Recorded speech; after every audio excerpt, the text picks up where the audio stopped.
నమస్తే. Welcome to Sakshi education.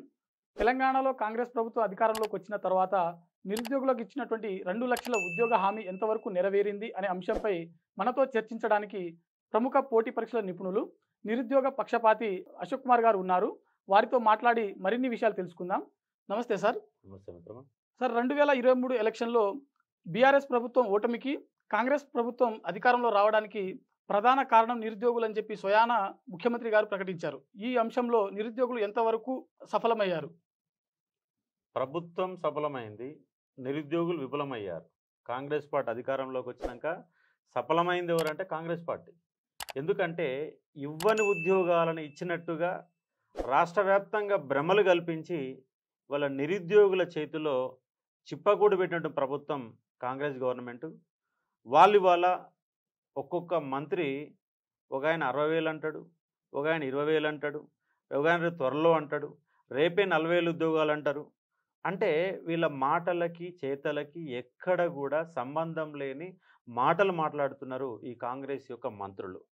అంటే వాళ్ళ ప్రభుత్వంలో ఉన్నటువంటి ముఖ్యమంత్రి కానీ, వాళ్ళ మంత్రులకు కానీ, వాళ్ళ తాబేదారులకు కానీ ఎవ్వరు కూడా ఎడ్యుకేషన్ సిస్టమ్ పైన అవగాహన లేదు.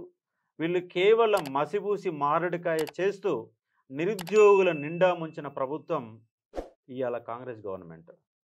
అంటే ఏ తెలంగాణ రాష్ట్రం ఏ పునాదులపైన ఏర్పడిందో వాళ్ళ ఆ పునాదులు మొత్తం కూడా తొలగిపోతూ ఉన్నాయి. టీఆర్ఎస్ పార్టీ నిరుద్యోగులకు అన్యాయం చేసిందని కాంగ్రెస్ పార్టీని అధికారంలో కూర్చోబెడితే ఇవాళ కాంగ్రెస్ పార్టీ ఏం చేస్తుందంటే వాళ్ళు దొంగలైతే మేము గజ దొంగలం అన్నట్టుగా వాళ్ళు ప్రవర్తిస్తున్నారు. వాళ్ళు ఇప్పటి వరకు ఒక్క ఉద్యోగం కూడా ఇవ్వలేదు. ఎందుకంటే గత గవర్నమెంటు ఎలక్షన్ ముందు నోటిఫికేషన్లు ఇచ్చింది. వాళ్ళకు కొన్ని ఎగ్జాములు జరిగినాయి, కొన్ని ఎగ్జాములు జరగలే. దాదాపు ఎగ్జామ్ జరిగినాయి. ఒక గ్రూప్ 1, ఒక గ్రూప్ 2, ఒక గ్రూప్ 3, ఒక డిఎస్సికి సంబంధించి 6,000 ఉద్యోగాలకు సంబంధించిన నోటిఫికేషన్ వాళ్ళే ఇచ్చారు. దానికి వీళ్ళు 5,000 కలిపారు. ఓన్లీ కలిపారు. వీళ్ళ నోటిఫికేషన్ వీళ్ళది కాదు, టీఆర్ఎస్ గవర్నమెంట్ నోటిఫికేషనే. వీళ్ళు కలిపారు. కలిపిన తర్వాత ఒక డిఎస్సి మాత్రం రిజల్ట్ ఇచ్చారు. వీళ్ళు అంటే వీళ్ళ లెక్క ప్రకారం ఇచ్చిన ఉద్యోగాలు 5,089 ఉద్యోగాలు ఒక డిఎస్సీలు ఇచ్చారు.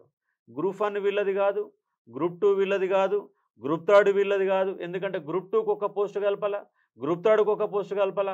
ఒక గ్రూప్ 1లో కలిపింది 50 పోస్టులు మాత్రమే. 50 పోస్టులు కలిపిన వీళ్ళు 200 ఉద్యోగాలు అమ్ముకున్నారు. వాళ్ళ వర్గానికి సంబంధించిన వాళ్లకు, ఓసీలకు, వాళ్ళ ప్రభుత్వంలో అనుచరులుగా పనిచేసే కుటుంబాలకి 200 ఉద్యోగాలు అమ్ముకున్నారు. కలిపింది 50 ఉద్యోగాలు, అమ్ముకుంది 200 ఉద్యోగాలు. వాళ్ళ కోర్టులో ఆ గ్రూప్ 1 కేసు వల్ల కొనసాగుతుంది. ఫైనల్ రిజల్ట్ రాబోతుంది. మొత్తంగా నిరుద్యోగులను ఆగం చేసిన గవర్నమెంట్ ఎవరంటే ముమ్మాటి కాంగ్రెస్ గవర్నమెంట్. ఎలాంటి తేడా లేదు సార్. అయితే ఇప్పుడు టీజీపీఎస్సీ ప్రస్తుతం గ్రూప్ 1 సంబంధించిన కేసు ఏదైతే హైకోర్టు పరిధిలో ఉందో దాన్ని చూపిస్తూ గ్రూప్ 2, గ్రూప్ 3కి సంబంధించిన తదుపరి చర్యలు ఏవైతే ఉన్నాయో వాటిని ముందుకు తీసుకొని పరిస్థితి, అంటే నియామక ప్రక్రియ అనేది ముందుకు తీసుకెళ్లలేని పరిస్థితి. దీనికి అసలు మీరు నిరుద్యోగుల తరపున అసలు ఎలా చూస్తున్నారు? గ్రూప్ 1 ముమ్మాటికి గందరగోళాలు జరిగినాయి. పేపర్ వాల్యుయేషన్ సరిగా జరగలేదు. ఇంగ్లీష్ అంటే తెలియని వాళ్ళు ఇంగ్లీష్ పేపర్లు దిద్ది ఇంగ్లీష్ వాళ్ళకి ఎక్కువ మార్కులు ఇచ్చి తెలుగు మీడియం వాళ్ళని 9.95%, 10% కూడా లేకుండా వాళ్ళ కాంగ్రెస్ గవర్నమెంట్ చేసింది. వాళ్ళ తెలంగాణలో అధికార భాష తెలుగు, కానీ తెలుగు ఇక్కడ పనిచేయదు. తమిళనాడు రాష్ట్రంలో తమిళం తప్ప వేరే భాష మాట్లాడడానికి ఒప్పుకోరు. కానీ నా తెలంగాణలో ఇంగ్లీష్ మీడియంగా మార్చిపడేసి తెలుగు మీడియం విద్యార్థులని గత 2014 కంటే ముందు 2011లో గ్రూప్ 1 జరిగితే 13 ఏళ్ల తర్వాత గ్రూప్ 1 వస్తే ఆ గ్రూప్ 1లో తెలుగు మీడియం విద్యార్థికి చోటు లేకుండా ఉద్యోగాలు అమ్ముకొని గందరగోళం చేసి, పేపర్ వాల్యుయేషన్ గందరగోళం చేసి, పేపర్ల సెంటర్లు గందరగోళం చేసి గ్రూప్ 1నే కుక్కలు చింపిన ఇస్తారులాగా మార్చేసిన ప్రభుత్వం ఈ గవర్నమెంట్ గ్రూప్ 1 చేసింది. ఆ గ్రూప్ 1 ఇంకా కోర్టులో కేసు నడుస్తుంది. వాళ్ళ గ్రూప్ 2 సంబంధించిన సర్టిఫికేట్ వెరిఫికేషన్ అయిపోయింది. గ్రూప్ 2 కంప్లీట్గా అంతే. గ్రూప్ 3 ఎట్లా ఇస్తారు? ఎందుకంటే గ్రూప్ 2, గ్రూప్ 3లో ఉన్న వాళ్ళే చాలామంది 200-300 మంది గ్రూప్ 3లో ఉండే అవకాశం ఉంది. ఆ పోస్ట్ అని బ్యాక్లాగ్ పోతాయని చెప్పేసి గట్టిగా నిలదీస్తే ఇవాళ గ్రూప్ 1 అయిపోయింది. గ్రూప్ 3 కూడా ఇప్పుడు సర్టిఫికేట్ వెరిఫికేషన్, అది కూడా దాదాపుగా గ్రూప్ 2 సర్టిఫికేట్ వెరిఫికేషన్ అయిపోయి చాలా రోజులు అవుతుంది. ఇప్పుడు గ్రూప్ 1 కేసు వచ్చిందాక ఆపాలనే ప్రయత్నం ఇక్కడ జరుగుతాం. దీని కారణంగా గ్రూప్ 1, గ్రూప్ 2, గ్రూప్ 3 మూడు ఆపారు. ఆపితే ఆపుకో, కొత్త నోటిఫికేషన్ ఏం అడ్డంకి ఏంటి? అంటే పాత వాళ్ళ కొత్త వాళ్ళకి సంబంధం లేదు కదా. నువ్వు నిజంగా ఉద్యోగాలు ఇవ్వాలనుకుంటే గ్రూప్ 1 గ్రూప్ 2 గ్రూప్ 3 పాత నోటిఫికేషన్, గత గవర్నమెంట్లో వచ్చిన నోటిఫికేషన్ నీకే సంబంధం? ఆ రిజల్ట్ వస్తూనే ఉంటాయి, కానీ కొత్త నోటిఫికేషన్ ఏంటి ఇబ్బంది? అంటే పాతది అంటే వీళ్ళు ఏ ఉద్యోగాలు ఇవ్వాలని సిద్ధంగా లేరు. ఎందుకంటే వీళ్ళు ఏమంటారు 70,000 ఉద్యోగాలు, మననేమో ముఖ్యమంత్రి 60,000 అన్నాడు, ఇవాళ ఒక రోజు దాటినాక మళ్ళీ 70,000 చేసిరు.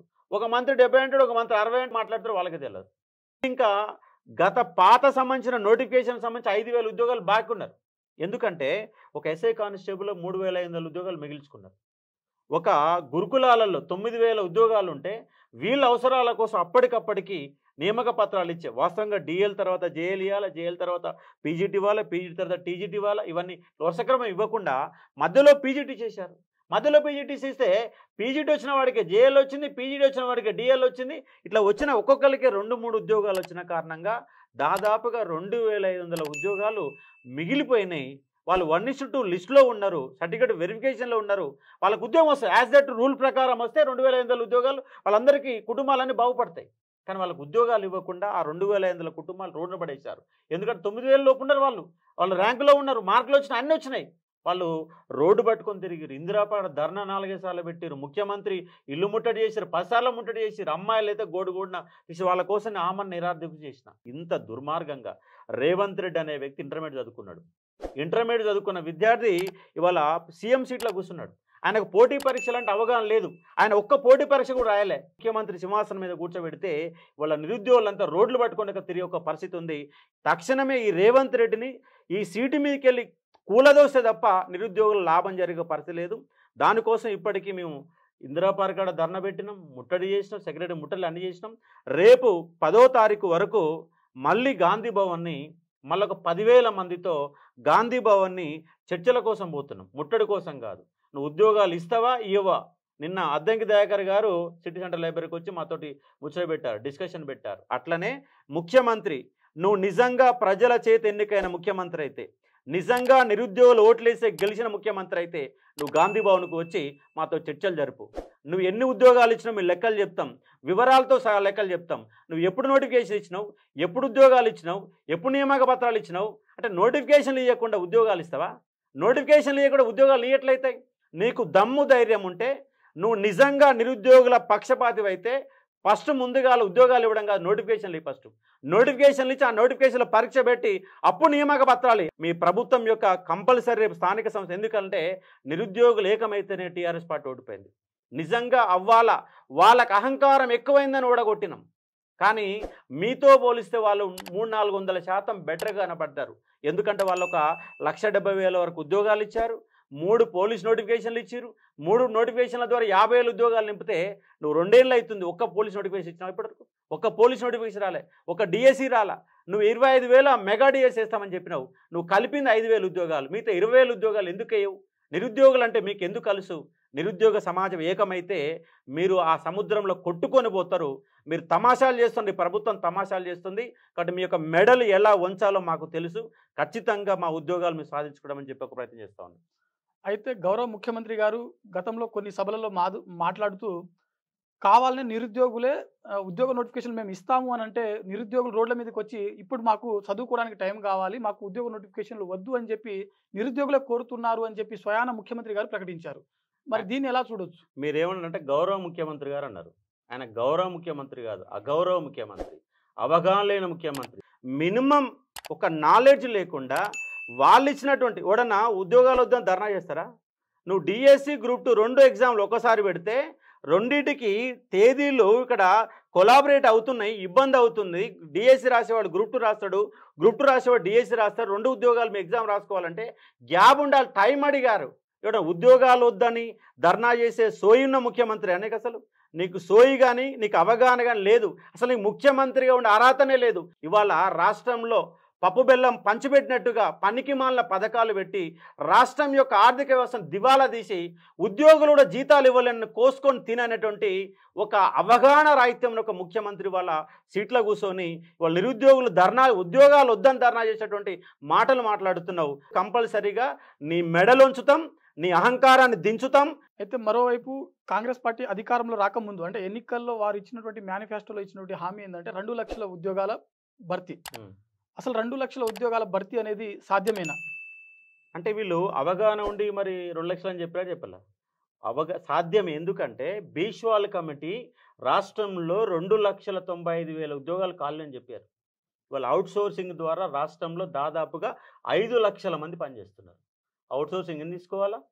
అవుట్ సోర్సింగ్లో 18,000 రూపాయలు, 22,000 రూపాయలు, 23,000 రూపాయలు జీతం ఇచ్చేసి ₹1,00,000 జీతం ఇచ్చే వ్యక్తి చేత ఎంత పని చేసుకుంటున్నారో అవుట్ సోర్సింగ్ అంతే పని చేసుకుంటారు. అవుట్ సోర్స్ ఎందుకు ఉండాలండి? అవుట్ సోర్సింగ్ కాంట్రాక్ట్లు ఎందుకు ఉద్యోగాలు ఉండాలి? రెగ్యులర్ ఎందుకు ఉద్యోగాలు ఉండదు? అంటే రెగ్యులర్ ఉద్యోగాలు లేకుండా అవుట్ సోర్సింగ్ గారు నింపుకొని ఖాళీలు అని చెప్పే ప్రయత్నం చేస్తే ఎట్లా? 2 లక్షల ఉద్యోగాలు బరాబర్ ఉన్నాయి. కానీ వీళ్ళకి ఎలాంటి సోయి లేకుండా ఫేజ్ 1లో నింపుతాం, ఫేజ్ 2లో నింపుతాం, డిసెంబర్ 9లోగా నింపుతామని చెప్పేసి ఏ విధంగా మీరు మళ్ళీ ఇవాళ మాజీ సిఎస్ శాంతకుమారి ఆధ్వర్యంలో ఇవాళ మళ్ళీ కమిటీ ఏర్పాటు చేశారు. అంటే మీకు ఏ అవగాహన లేకుండానే ఇయర్ క్యాలెండర్లు ఇచ్చారా? ఏ అవగాహన లేకుండానే ఎన్నికల మేనిఫెస్టో ఇచ్చారా? అంటే అవగాహన రహితం ఉన్నటువంటి ప్రభుత్వం సీట్ల కూర్చొని ఇవాళ నాటకాలు ఆడుతున్నారు. కాబట్టి నిరుద్యోగులు ఖచ్చితంగా మా ఉద్యోగాలు మీరు ఇస్తామన్న 2 లక్షల ఉద్యోగాలు ఇచ్చి తీరాల్సిందే. ఇవాళ పనికి మాలిన 420 హామీలు ఇచ్చేసి ఇవాళ ఏ ఒక్క మైల్ అడిగిందా? మాకు ఫ్రీ బస్సు కావాలని ఒక్క మైల్ అడిగిందా? 6,800 కోట్ల రూపాయలు మహిళల కోసం మీరు కేటాయించారు. అదే 6,800 కోట్ల రూపాయలు ఖర్చు పెడితే ఇవాళ ప్రభుత్వం ప్రతి బడి రాష్ట్రంలో ఉన్న ప్రభుత్వ బడిని అద్భుతంగా తయారు చేయవచ్చు. గాంధీ ఆసుపత్రిని బాగా చేయవచ్చు, మరొక ఉస్మానియా ఆసుపత్రిని బాగా చేయవచ్చు. అక్కడ కంపు కొట్టేటటువంటి వార్డులు ఉంటాయి, బాత్రూమ్లు ఉంటాయి, లోడ ముక్కు మూసుకొని ట్రీట్మెంట్ చేసుకున్న పరిస్థితి కల్పించి వాళ్ళ మీరు ఫ్రీ మహిళా బస్సును పెట్టారు. అదే 6,800 కోట్ల రూపాయలు పెట్టి విద్యా వైద్యాన్ని ఖర్చు పెట్టండి. అప్పుడు మన రాష్ట్రం బాగుపడుతుంది. పనికి మాల పథకాలు పెట్టకండి. వాళ్ళు కిలో రూపాయి ఇస్తున్నారు, కిలో రూపాయలు 5 రూపాయలు చేయి, 5 రూపాయలు పెట్టి కొనుక్కునే శక్తి వాళ్ళ తెలంగాణ సమాజానికి ఉంది. మరి రాష్ట్రం అభివృద్ధి చెందుతుంది. జీడిపిలో తెలంగాణ నెంబర్ 1 స్థానంలో ఉన్నప్పుడు 5 రూపాయలు 10 రూపాయలు పెట్టి కొనుక్కునే స్థాయి నిజంగా ఇవాళ ఎన్ని దొంగ రేషన్ కార్డులు ఉన్నాయి. ఇవాళ ప్రతి ఎంప్లాయీకి రేషన్ కార్డులు ఉన్నాయి, ఎంతోమందికి రేషన్. అన్ని తీసేయండి. నిజంగా రాష్ట్రంలో వెనకబడ్డటువంటి సమాజం ఒక 10% ఒక 15% ఉంటాయి. ఆ రేషన్ కార్డులు మొత్తం తగ్గింది. ఆ రూపాయి కిలో బియ్యాన్ని ఖర్చు పెడితే ఇవాళ విద్యా వైద్యం మొత్తం బాగుపడుతుంది. రేపు నెక్స్ట్ రాబోయే ప్రభుత్వాలు ఏ ప్రభుత్వాలైనా విద్యా వైద్యం ఫ్రీ తప్ప ఇంకోటి ఏది కూడా ఫ్రీ అన్నటువంటి ప్రభుత్వాలు వస్తేనే సాధ్యమైన అంశానికి అర్థం చేసుకునే ప్రయత్నం చేయవచ్చు. మరోవైపు టీజీపీఎస్సీ ఇటీవల నూతన సిలబస్ కమిటీని ఏర్పాటు చేయడం జరిగింది.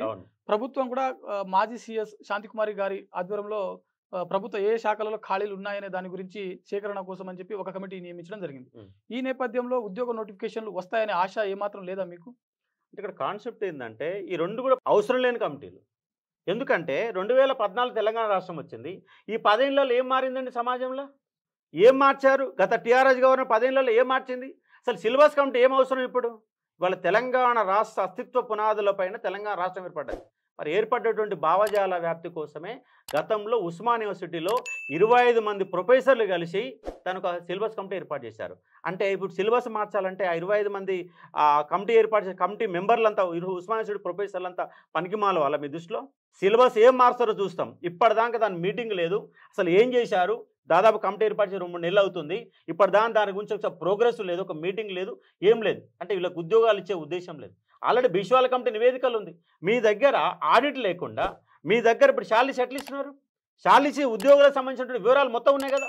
మొత్తం ఉన్నాక మళ్ళీ ఇప్పుడు కమిటీ ఎందుకు? మళ్ళీ ఎవరి కోసం కమిటీ ఏర్పాటు చేస్తున్నారు? నిజంగా మీకు దమ్ము ధైర్యం ఉంటే అవుట్ సోర్సింగ్ మొత్తం బంద్ పెట్టి, కాంట్రాక్ట్ మొత్తం బంద్ పెట్టి పర్మనెంట్ ఉద్యోగాలు ఇచ్చే దమ్ముందా మీకు? అంటే పనికిమాలిన కమిటీలు, కాలయాపన కమిటీలు, నిరుద్యోగుల నిండా ముంచడం కోసం ఏర్పాటు చేసే ఈ 2 కమిటీలను, కాబట్టి నిరుద్యోగులని ఆగం చేయడం కోసం కమిటీలు ఏర్పాటు చేసినట్టుగా నేను భావిస్తూ ఉన్నాను. దాని పేరుతో కాలయాపన చేస్తూ ఉన్నారు. 18 దాదాపు 20 నెలలు దాటిపోయింది. ఒక్క నోటిఫికేషన్ ఇవ్వకపోతున్నావు. ఒక్క నోటిఫికేషన్ ఇవ్వకుండా 70,000 ఉద్యోగాలు లెక్కలు చెప్పుకుంటా దొంగ మాటలు చెప్తున్న గవర్నమెంట్ని దించాల్సిన అవసరం ఖచ్చితంగా ఉందని చెప్పేసి చెప్పే ప్రయత్నం చేస్తూ ఉంటారు. మరోవైపు గత 2 వారాల నుంచి మంత్రులు వివిధ సభలలో మంత్రులు మాట్లాడుతూ త్వరలో 20,000 నుంచి 40,000 ఉద్యోగాలు, అంటే ఒక మంత్రి 20,000 అంటున్నారు, మరో మంత్రి 40,000 ఉద్యోగాలు అంటున్నారు. ఈ భర్తీ ప్రక్రియ ఏదైతే ఉందో త్వరలోనే మొదలు కాబోతుంది అని చెప్పి వాళ్ళు అఫీషియల్గా చెప్తున్నటువంటి పరిస్థితి. సో ఈ నేపథ్యంలో దాన్ని మీరు ఏ విధంగా చూస్తున్నారు? అదే చెప్తుంది కదా, వాళ్ళు ముందుగాల 34-35 పేజీలలో 2 లక్షల ఉద్యోగాలు ఇస్తే క్లారిటీగా చెప్పారు. 2 లక్షల ఉద్యోగాలు ఇస్తే క్లారిటీ చెప్పే సమయంలో మేము గతంలో టీఆర్ఎస్ ఉద్యోగాలకి మీ నియామక పత్రాలు ఇస్తామని ముందుగా ఒక గమనిక అని పెట్టి రాస్తే అయిపోయేది కదా. నోట్ అని పెట్టేసి మీ గతంలో టీఆర్ఎస్ ఇచ్చిన ఉద్యోగాలు ఇవన్నీ కూడా కలుపుకొని మీ 2 లక్షల ఉద్యోగాలని గమనిక పెట్టిస్తుంటే మీ ముఖాన్ని ఎవడు కూడా వీళ్ళ చూసి ఓటేసేవాడు కాదు కదా. వీళ్ళు ఇంత మోసం చేస్తారనుకుంటే నేను ఇవాళ నిరుద్యోగులందరినీ ఏకం చేసి ఇష్టమున్నా లేకున్నా కాంగ్రెస్ పార్టీ ఓటేయాలని చెప్తే ఇవాళ ఈ దుర్మార్గులు రాష్ట్రాన్ని పట్టి పీడిస్తున్నారు. అవినీతి తిమింగలాలుగా మారిపోయినారు. నిరుద్యోగులు మాత్రం ఒట్టిగా చేస్తున్నారు. ఏ మంత్రికి అవగాహన లేదు. ఇవాళ శ్రీధర్ బాబు 70,000 అంటాడు, ముఖ్యమంత్రి 60,000 అంటాడు, పొంగులేటి శ్రీనివాసరెడ్డి 1,00,000 ఉద్యోగాలు అంటాడు, పొన్నం ప్రభాకర్ 40,000 ఉద్యోగాలు ఇస్తామని చెప్తారు, ఇంకోని 22,000 ఉద్యోగాలు అంటాడు. పొంగులేటి సుధాకర్ రెడ్డి ఇలా జీపీఓ పైన నాటకాలు ఆడుతున్నాడు. ఇప్పటి వరకు పాతోళ్ళని తీసుకుంటామని కొత్తోళ్ళని తీసుకుంటామని అయినా దేశ చరిత్ర లెక్కనైనా జీపీఓ అనే ఎగ్జామ్కి క్వాలిఫై కానివాడు. వాళ్ళు పెట్టిందే క్వాలిఫై ఎగ్జామ్, నాట్ మెరిట్ కాదు. ఇప్పుడు వాళ్ళు జీపీఓల పాత విహారం తీసుకోవడం కోసము మెరిట్ పెట్టి ఇంతమంది తీసుకోవడం, క్వాలిఫైయింగ్ కూడా కాలే వాళ్ళు. కనీసం 30 మార్కులు 35 మార్కులు ఆనోడు రేపు జీపీఓలు ఎట్లా పనిచేస్తారు వీళ్ళు? మళ్ళీ క్వాలిఫై కానివాడు కోసం మళ్ళీ నోటిఫికేషన్ ఇస్తే మళ్ళీ వాళ్ళే 90% మళ్ళీ ఎగ్జామ్ రాశారు. అంటే ఇప్పుడు ఇవాళ సూచిరాత పరీక్షలు పెట్టి వాళ్ళకు సూచిరాత పరీక్షలు పెట్టి ఎగ్జామ్ రాపించుకొని ఇలా వీఆర్ వ్యవస్థను మొత్తం అంటే వీఆర్ వ్యవస్థ బాగలేదని చెప్పేసి ఆయన తొలగించిందని మళ్ళీ మీరు తీసుకొస్తున్నారు. దాంట్లో క్వాలిఫై కానివాడు మళ్ళీ పట్టుకొస్తున్నారు. ఇది ఎంతవరకు న్యాయం చెప్పండి? ఇప్పుడు నిరుద్యోగులు అనేవాళ్ళు 30 లక్షల మంది తెలంగాణ పబ్లిసిటీగా పేర్లు నమోదు చేసుకొని ఉంటే కొత్త వాళ్ళకు ఉద్యోగం ఇవ్వాలి. ఉన్నోడికి మళ్ళీ ఉద్యోగం ఎందుకు? ఇంకా ఆల్రెడీ జీపీ వాళ్ళకి ఆల్రెడీ ఉద్యోగాలు చేస్తున్నారు. వాళ్ళ సర్వీస్ రూల్స్ లేకపోతే సర్వీస్ రూల్స్ పెట్టండి. వాళ్ళ పాతలు ఎక్కడెక్కడ పంపించారో వాళ్ళందరూ నేర్కొని వాళ్ళ సర్వీస్ రూల్స్ ఏంటి, వాళ్ళ జీత భత్యాలు ఏంటి, వాళ్ళ యొక్క పెన్షన్ స్కీమ్లు ఏంటి, వాళ్ళ లెక్కలు ఏంటని మొత్తం లెక్కలు వాళ్ళకు సంబంధించినటువంటి ఆ ఉద్యోగులకు సంబంధించిన లెక్కలు చూడాలి. కానీ మళ్ళీ పాతలు తీసుకొచ్చి మళ్ళీ కొత్త వాళ్ళు కలపడం ఎందుకు? మరి దానికి మళ్ళీ జీపో అని పేరు ఎందుకు మార్చింది? మరి అదే పాత విఆర్ఓలు అసలు ఎగ్జామ్ ఎందుకు పెట్టాలి? మరి వాళ్ళకి అసలు పాత విఆర్ఓలు తీసుకుని వాళ్ళకి ఎగ్జామ్ ఎందుకు పెట్టాలి? వాళ్ళు అప్పుడే అంతకుముందు విఆర్ఓ ఎగ్జామ్ రాసిరు, క్వాలిఫైయర్ ఎగ్జామ్ కూడా రాసి ఉద్యోగం చేస్తున్నారు. మళ్ళీ ఎగ్జామ్ ఎందుకు? మళ్ళీ ఎగ్జామ్ పెట్టిరు, అలా క్వాలిఫై కానీ మళ్ళీ తీసుకుంటున్నారు. మరి అసలు యాజ్ దట్ రూల్ ప్రకారం నిజంగా పాత విఆర్ఓలను కనుక తీసుకోవాలనుకుంటే మళ్ళీ ఎగ్జామ్ పెట్టాల్సిన అవసరం లేదు. నువ్వు ఎక్స్పీరియన్స్ ఆధారంగా తీసుకోవాలా. వాళ్ళని మళ్ళీ ఎగ్జామ్ పెడితే వాళ్ళు క్వాలిఫై కాలేదు. మరి 30-35 మార్కులు అనేవాడు రేపు జీపీఓలు ఎట్లా పనిచేస్తాడు? మరి ఇన్ని రకాల ప్రశ్నలు ఉదయిస్తూ ఉన్నాయి. ఎంత దౌర్భాగ్యం అంటే క్వాలిఫై కావాలి 30 మార్కులు రానోడు రేపు జీపీఓలు ఎట్లా పనిచేస్తాడు, వీఆర్ఓ ఎట్లా పనిచేస్తాడు, ఏడా భూమి రికార్డులు ఎట్లా తీస్తారు, వాళ్ళు రెవెన్యూ సర్వీసులలో చెప్పిన సమస్యలు ఏ విధంగా పరిష్కరిస్తాడు? 30 మార్కులు రానోడు 100% పరిస్థితి ఎట్లా సమస్య పరిష్కరిస్తాడు? దీనికి సమాధానం చెప్పాలి, గవర్నమెంట్ సమాధానం చెప్పాలా, పొంగులేటి శ్రీనివాసరెడ్డి సమాధానం చెప్పాలా. ఇవాళ ఆయన చేస్తున్నటువంటి ఒక వ్యాపారవేత్తను తీసుకొచ్చి వాళ్ళ ఆయనకు రెవెన్యూ శాఖను అప్పచెప్తే దాని ఏదో వివిధ రకాల పేరుతో ఈ పేరుతో ఆ పేరుతో ఈయనకి గతంలో టీఆర్ఎస్ గవర్నమెంట్ ఆగం చేసిందంటే వీళ్ళు అంతకంటే 2 రెట్లు 3 రెట్లు ఆగం చేసే ఒక పరిస్థితి కనపడతా ఉంది. తక్షణమే ఇప్పటి వరకు 3,450 మంది మాత్రమే చక్కగా క్వాలిఫై అయినారు. ఆ రెండోసారి క్వాలిఫై కాని వాళ్ళకి ఎగ్జామ్ పెడితే అది చట్టబద్ధ అది నేరం అవుతుంది. వాళ్ళందరూ తీసుకోవడానికి అవకాశం లేదు. ఆ 3,400 పోను మిగిలినటువంటి ఉద్యోగాలని జీపీఓ ఉద్యోగాలు తక్షణమే భర్తీ చేయాలని చెప్పేసి డిమాండ్ చేస్తా ఉన్నాను. మరోవైపు గత ఎన్నికల్లో కాంగ్రెస్ ప్రభుత్వం అంటే కాంగ్రెస్ పార్టీ ప్రధానంగా నిరుద్యోగులకు ఇచ్చినటువంటి హామీ జియో 46. ఈ జియో 46 ఏదైతే ఉందో గత ప్రభుత్వంలో చాలామంది అంటే ఎస్టీ ఎస్సీ వెనుకబడిన వర్గాలు ఏవైతే ఉన్నాయో ఆయా వర్గాలకు చెందినటువంటి అభ్యర్థులు కొంతవరకు నష్టపోయారని చెప్పి ప్రధానంగా వచ్చినటువంటి ఆరోపణ. అయితే ఈ నేపథ్యంలో ప్రభుత్వం అంటే అధికారంలోకి వచ్చిన తర్వాత కాంగ్రెస్ ప్రభుత్వం ఈ జియో 46ని రద్దు చేయడం అనే అంశంలో ఎంతవరకు మీకు సహకరించింది? అసలు సహకరించలే. వీళ్ళు ఏమన్నారంటే జియో నెంబర్ 46 అభ్యర్థులంతా రోడ్లు పట్టుకొని తిరిగి మిమ్మల్ని గెలిపించడం కోసం పనిచేశారు. మేము అధికారంలోకి వస్తే జియో నెంబర్ 46 తొలగిస్తామని చెప్పారు. కానీ తొలగించలే. ఎందుకంటే అది ఆల్రెడీ అంతకుముందు జీవో వచ్చింది. ఆ పనికి మాలిన జీవో తెచ్చింది టీఆర్ఎస్ గవర్నమెంట్. వీళ్ళు ఏమన్నా మేము అధికారంలోకి వస్తే తొలగిస్తామని వీళ్ళు చెప్పారు. జియో నెంబర్ 46 ఏం చెప్తుందంటే ఇది స్థానికత ఆధారంగా జనాభా నిష్పత్తి ఆధారంగా ఈ ఉద్యోగాల కేటాయింపు జరుగుతుందని జియో నెంబర్ 46 చెప్తుంది. అయితే హైదరాబాదులో ముఖ్యంగా ఎక్కడ సమస్య తలెత్తిందంటే హైదరాబాద్లో సమస్య తలెత్తింది. హైదరాబాదులో పేరొందినటువంటి ఇన్స్టిట్యూట్లు ఉంటాయి, ఇంగ్లీష్ మీడియం స్కూళ్ళు ఉంటాయి, అద్భుతమైన పాఠశాలలు ఉంటాయి. అద్భుతమైన పాఠశాల చదువుకున్నటువంటి వాళ్ళకేమో 70 మార్కులకు ఉద్యోగం వస్తే గవర్నమెంట్ వాళ్ళ స్కూల్లో చదువుకున్నాడు ఊర్లలో చదువుకున్నోడికేమో 125 మార్కులు వచ్చిన ఉద్యోగం రాదు. మరి నిజంగా హైదరాబాదులో ఎడ్యుకేషన్ అక్షరాస్యత ఎక్కువనే కదా. ఇప్పుడు మహబూబ్నగర్ జిల్లాతో పోలిస్తే జిల్లాతో హైదరాబాద్ అక్షరాస్యత ఎక్కువ కదా. మరి అక్షరాస్యత ఎక్కువ ఉన్న కాడ 120 మార్కులు 140 మార్కులకు ఉద్యోగం వస్తే మహబూబ్నగర్ జిల్లాలో 120 ఉద్యోగం రావాలా. కానీ దీనికి రివర్స్గా 70 మార్కులకు హైదరాబాద్లో ఉద్యోగం వస్తే మహబూబ్నగర్ జిల్లా వాడికి 125 మార్లకు ఉద్యోగం వస్తుంది. మీరు స్థానికత ఆధారంగా చేసేటువంటి అంశం అనేది చాలా తప్పు. కాబట్టి తక్షణమే జీవో నెంబర్ 46 రేపు రద్దు చేసిన తర్వాత నోటిఫికేషన్ రావాలి, లేకపోతే దానిపైన మిమ్మల్ని బజారుకి ఈడ్చి ఖచ్చితంగా నిలదీసి ఒక ప్రయత్నం చేస్తాం. జీవో నెంబర్ 46 అనేది అసలు తెలంగాణలో పుట్టినోడికి హైదరాబాద్లో నాన్ లోకల్ అవుతుండండి. ఇవాళ వరంగల్ జిల్లా వాడు హైదరాబాద్లో నాన్ లోకల్, నల్గొండ వాడు హైదరాబాద్లో నాన్ లోకల్, మహబూబ్నగర్లో పుట్టినోడు హైదరాబాద్లో నాన్ లోకల్. హైదరాబాద్ లోకల్ ఎవడవుతుండు అంటే సెటిలర్ అనేవాడు లోకల్ అవుతున్నాడు, అసలు తెలంగాణ వాడు నాన్ లోకల్ అవుతున్నాడు. కాబట్టి హైదరాబాదుని ఖచ్చితంగా 60% హైదరాబాద్ వాళ్ళకి ఇస్తే 40% మిగతా జిల్లాలకు అవకాశం ఇవ్వాలా. ఎందుకంటే రాష్ట్ర రాజధాని అది. రాష్ట్ర రాజధానిలో మిగతా జిల్లాలకు కంపల్సరీ భాగస్వామ్యం ఉండాలి. ఎందుకంటే కూడా భాగస్వామ్యం ఖచ్చితంగా భాగస్వామ్యం ఉండాలి. ఏ రోజైతే తెలంగాణ కోసం మనం ఫ్రీ జోన్ అని చెప్పేసి కొట్లాడినామో వాళ్ళ ఖచ్చితంగా హైదరాబాదుని తెలంగాణ వరకే, మళ్ళీ హైదరాబాద్ని ఫ్రీ జోన్ చేసి మళ్ళీ ఆంధ్రలోకి అవకాశం ఇస్తుంటే కుదరదు. తెలంగాణ పౌరుడై ఉండాలా. హైదరాబాదులో కంపల్సరీ ఫ్రీ జోన్ రేపు ఏర్పాటు చేస్తేనే నల్గొండ జిల్లా వాడికి, వరంగల్ జిల్లా వాడికి, కరీంనగర్ జిల్లా వాడికి, మహబూబ్నగర్ జిల్లా వాడికి నా రాష్ట్ర రాజధానిలో భాగస్వామ్యం ఉంటుంది. కాబట్టి వాళ్ళ జోనల్ సిస్టంలో మార్పులు చేయాల్సిన అవసరం ఉన్నది. ఇంకోటి ఏంటంటే వాళ్ళు 1 to 7th పెట్టిరు. 1 to 7th పెట్టిన కారణంగా యాడిపోతాడా అవి ఏదో పేపర్లు కొనుక్కొచ్చుకునే మాదిరిగా మారిపోయినాయి. కాబట్టి గతంలో ఉన్నటువంటి 4 to 10th మళ్ళీ తీసుకురావాలా.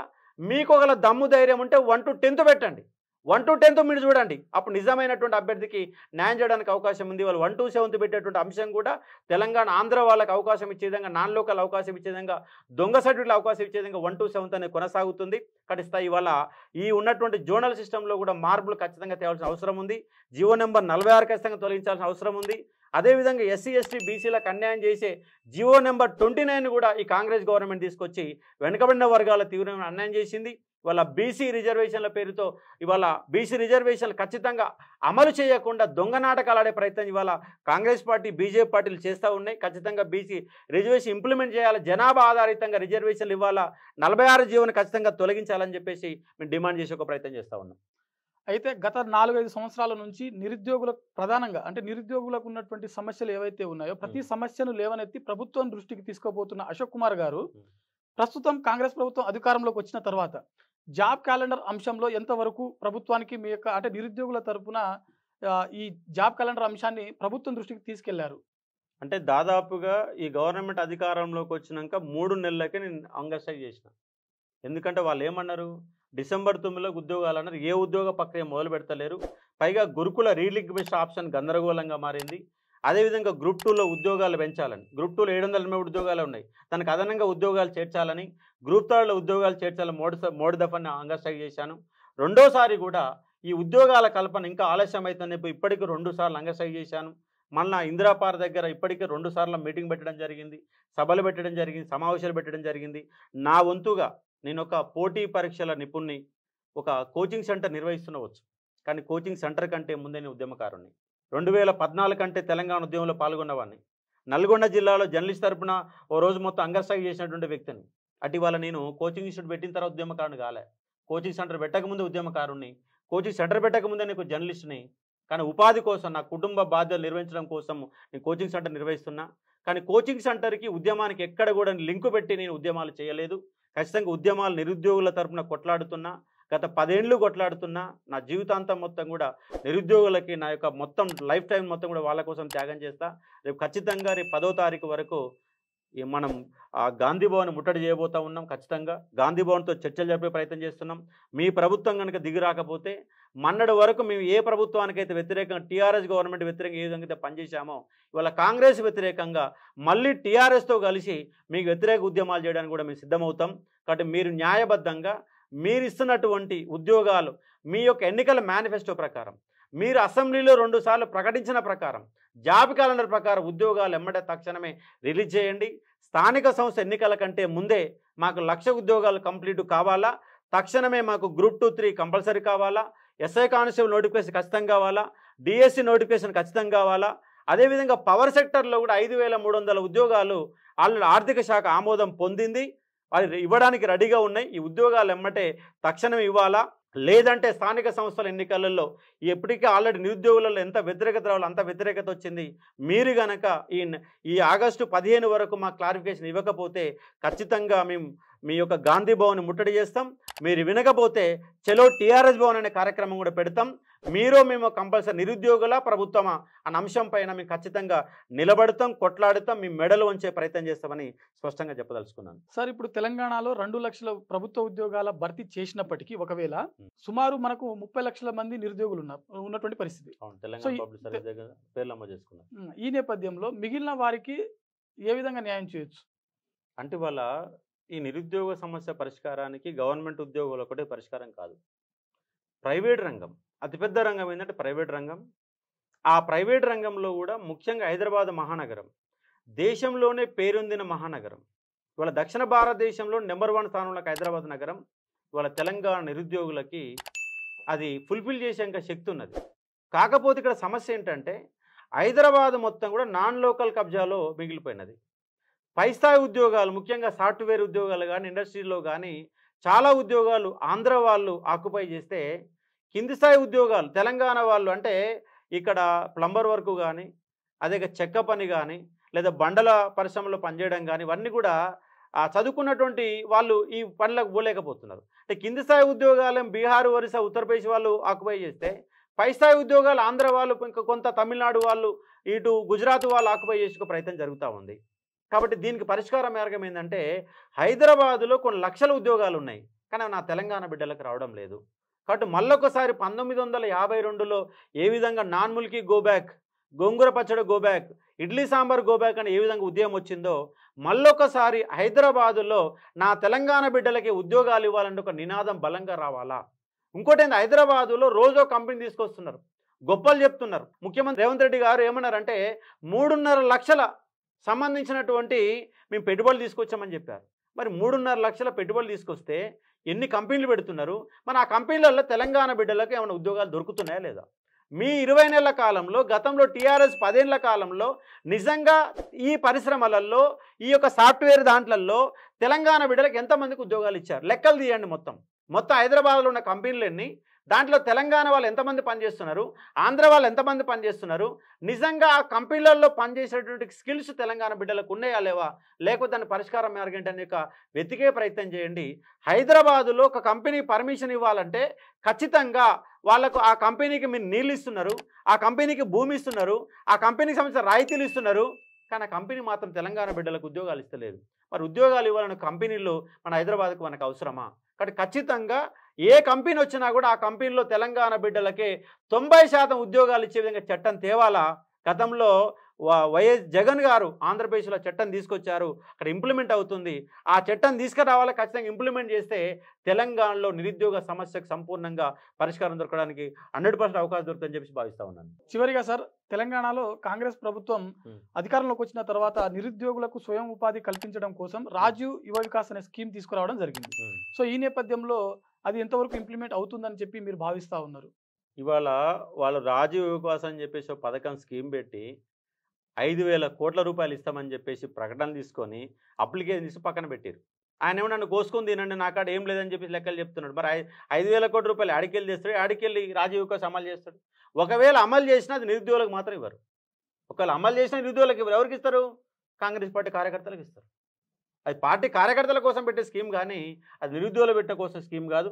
ఏదో ఒకటి మీ కాంగ్రెస్ కార్యకర్తలు డిగ్రీ నుంచి చదివిన వాళ్ళకి ఇస్తున్నారు కదా, దాన్ని కూడా చక్కగా ఇంప్లిమెంట్ చేసి అది కాంగ్రెస్ పార్టీ కార్యకర్తలు ఎవరికైనా నిరుద్యోగులకు వాళ్ళు కాంగ్రెస్ పార్టీ కార్యకర్తలైన నిరుద్యోగులకు ఇస్తే న్యాయం జరిగినట్టుగానే మేము భావిస్తాం. మీకు శాతనైతే రాజీవ్ వికాస్ని ఇంప్లిమెంట్ చేయండి, సరి అయిన నిరుద్యోగులను ఎంపిక చేసుకోండి. మీ పార్టీ కార్యకర్తలనే పర్లేదు, నిరుద్యోగులై ఉండాలి ఖచ్చితంగా అన్న అంశాన్ని మీరు దాన్ని గుర్తించి వాళ్ళకి న్యాయం చేస్తారని చెప్పేసి భావించే ఒక ప్రయత్నం చేస్తా ఉన్నాం. సార్, చివరిగా నిరుద్యోగుల తరపున అశోక్ కుమార్ గారు ప్రభుత్వానికి ప్రధానంగా మీరు ఇచ్చేటువంటి డిమాండ్స్ ఏంటిది? ఒకటే మేము ఏమంటున్నాం, మీరు అధికారంలోకి రాకముందు మమ్మల్ని అడ్డం పెట్టుకొని మీరు అధికారంలోకి వచ్చారు కాబట్టి మాకు ఖచ్చితంగా 2 లక్షల ఉద్యోగాలు ఖచ్చితంగా ఇవ్వండి. రెండోది ఏంటంటే ఇవాళ 33 జిల్లాలు వచ్చినాయి. ప్రతి జిల్లాకు ఒక స్కిల్ డెవలప్మెంట్ యూనివర్సిటీ ఏర్పాటు చేయండి. ఏదో నామకే వాస్తే ఏర్పాటు చేస్తే కుదరదు. మీరు మొత్తంగా 33 జిల్లాల స్కిల్ డెవలప్మెంట్కి ఏర్పాటు చేసి ఒక్కొక్క జిల్లాకి 50 కోట్లు ఇచ్చినా 1,500 కోట్లు 2,000 కోట్ల కంటే ఎక్కువేం కాదు. ఒక రైతు బంధు కోసం మనము 10,000 కోట్ల రూపాయలు ఖర్చు పెడుతున్నాం. 10,000 కోట్ల రూపాయలు ఖర్చు పెట్టేటప్పుడు ఒక 1,000-2,000 రూపాయలు నిరుద్యోగుల కోసం ఖర్చు పెడితే తప్పేం లేదు. ఆ విధంగా జిల్లాకు ఒక స్కిల్ డెవలప్మెంట్ ఒక యూనివర్సిటీని ఏర్పాటు చేసి బలవంతంగా చదువు చెప్పియాలి. ఇవాళ చాలామందికి తెలంగాణ విద్యార్థులకు ఇంగ్లీష్ యొక్క లాంగ్వేజ్ స్కిల్స్ లేవు. ఖచ్చితంగా కూర్చోబెట్టండి. ఖచ్చితంగా వాళ్ళకు 3,000 రూపాయల స్కాలర్షిప్ ఇవ్వండి. ఖచ్చితంగా రోజు 8 గంటల క్లాస్ మొదలు పెట్టండి. రాత్రి 8 దాకా కూర్చోబెట్టండి. ఇంగ్లీష్ నేర్పించండి. వాళ్ళ బీటెక్ చేసిన వాళ్ళు, ఎంటెక్ చేసిన వాళ్ళు కనీసం బయట కూడా కంప్లీట్గా రాయలేని ఒక పరిస్థితులు ఉన్నారు. వాళ్ళందరినీ కూర్చోబెట్టండి. వాళ్ళ టెక్నికల్ స్కిల్ నేర్పించండి. నీ హైదరాబాదులో ఏం పరిశ్రమలు ఉన్నాయి, హైదరాబాద్లో ఏం కంపెనీలు ఉన్నాయి, ఏ కంపెనీకి ఏ విద్యార్థులు అవసరం, ఆ కంపెనీకి తగినటువంటి స్కిల్స్ ఈ టెక్నికల్ యూనివర్సిటీలో ఏర్పాటు చేయించి తెలంగాణలో 30 లక్షల మంది నిరుద్యోగులు తెలంగాణ పబ్లిక్ సర్వీస్ కమిషన్ దగ్గర పేర్లు నమోదు చేసుకున్నారు. పేర్లు నమోదు చేసుకుని వాళ్ళు మరొక 30 లక్షల మంది ఉంటారు.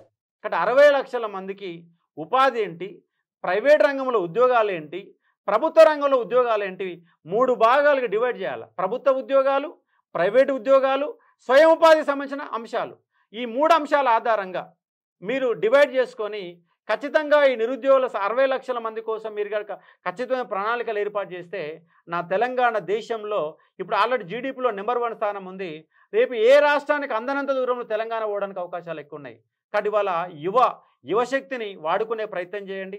పనికిమాలిన పథకాలు పెట్టి రాష్ట్రం యొక్క ఆర్థిక వ్యవస్థని చిన్నాభిన్నం చేయవద్దని, అభివృద్ధి ప్రణాళికలు ఉండాలి తప్ప ఇవి పంచిపెట్టే పలహారాల మాదిరిగా పథకాలు ఉండొద్దని చెప్పేసి ప్రధానంగా డిమాండ్ చేస్తున్నా. ఈ లక్ష్య సాధన కోసం, ప్రభుత్వాల ఉద్యోగ లక్ష్య సాధన కోసం, ప్రైవేట్ రంగంలో ఉద్యోగ లక్ష్య సాధన కోసం, స్వయం ఉపాధి పథకాల కోసం అశోక్ సార్ ఎప్పుడు కొట్లాడుతూనే ఉంటాడు, ప్రభుత్వాన్ని నిలదీస్తూనే ఉంటాడు. నా దగ్గర ఉన్న సమాచారాన్ని రాష్ట్ర వ్యాప్తంగా చేసి ఈ ప్రభుత్వాల మెడలు వంచి కొత్త ఈ నిరుద్యోగ సంబంధించిన అంశాలపైన ప్రభుత్వాలు నిర్ణయాలు తీసుకునే విధంగా నా శాయశక్తులకు చేస్తానని స్పష్టంగా చెప్పదలుచుకున్నాను. Thank you. So thank you Ashok Kumar గారు. ఇది ఈరోజు ఇంటర్వ్యూ. మరో ఇంటర్వ్యూతో మళ్ళీ కలుద్దాం. చూస్తూనే ఉండండి సాక్షి ఎడ్యుకేషన్.